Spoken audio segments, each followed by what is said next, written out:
Perdagangan internasional. Pengertian perdagangan internasional. Perdagangan internasional adalah suatu proses tukar-menukar atau jual-beli barang dan jasa yang terjadi antara dua negara atau lebih. Dalam perdagangan internasional, kita mengenal istilah ekspor dan impor. Ekspor artinya kegiatan menjual barang dan jasa dari dalam negeri ke luar negeri, sementara impor adalah kegiatan membeli barang dan jasa dari luar negeri. Manfaat perdagangan internasional. Banyak sekali manfaat yang dapat diambil dari perdagangan internasional. Negara kita tidak bisa mendapat devisa jika tidak mengekspor hasil-hasil tambang dan komoditas lainnya. Kesempatan kerja juga semakin meningkat dengan adanya perdagangan internasional.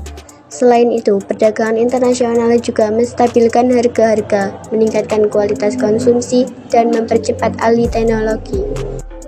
Faktor pendorong dan penghambat perdagangan internasional. Faktor pendorong perdagangan internasional antara lain perbedaan sumber daya alam, selera, penghematan biaya produksi, dan perbedaan teknologi. Faktor penghambat perdagangan internasional antara lain tidak amannya suatu negara, kebijakan ekonomi internasional oleh pemerintah, dan tidak stabilnya kurs mata uang asing. Teori perdagangan internasional. Perdagangan internasional terjadi karena adanya perbedaan keunggulan antar negara yang berdagang. Ada dua keunggulan di bidang perdagangan internasional, yaitu teori keunggulan mutlak dan teori keunggulan komparatif. Kebijakan perdagangan internasional.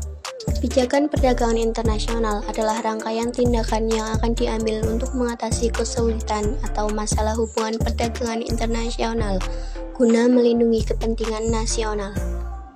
Jenis-jenis kebijakan dapat diberlakukan untuk impor dan ekspor. Kebijakan perdagangan internasional untuk impor antara lain kuota, tarif, subsidi, dan larangan impor.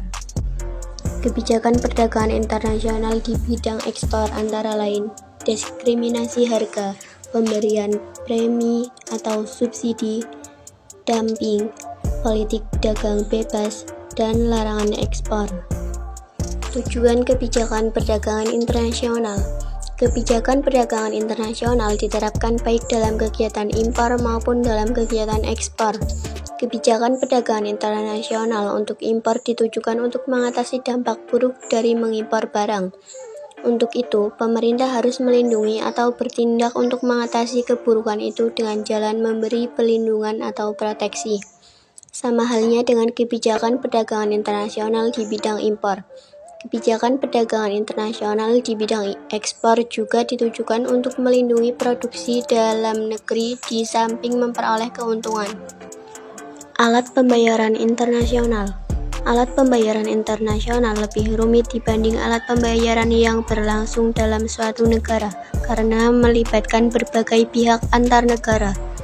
Pembayaran internasional harus menggunakan uang asing, prosedur yang berlaku, keterlibatan pihak-pihak tertentu, dan lainnya. Adapun alat pembayaran internasional mencakup letter of credit, open account, commercial bill exchange, collection, dan konsinyasi. Neraca perdagangan. Dalam neraca perdagangan dicatat keadaan ekspor dan impor barang atau jasa. Negara kita menginginkan agar neraca perdagangan bersifat positif, yang berarti ekspor lebih besar daripada impor. Negara kita berusaha untuk menghindari neraca perdagangan negatif atau defisit. Neraca perdagangan negatif terjadi jika lebih banyak melakukan impor daripada ekspor. Neraca perdagangan mempunyai peranan sentral dalam neraca pembayaran, di mana terlihat aliran uang secara keseluruhan yang masuk dan keluar dari suatu negara. Devisa. Devisa adalah uang asing yang beredar pada suatu negara dan digunakan untuk pembayaran transaksi dengan luar negeri. Keberadaan devisa sangat diperlukan negara agar dapat membayar barang impor, utang luar negeri, digunakan untuk orang berpergian ke luar negeri, dan keperluan lainnya.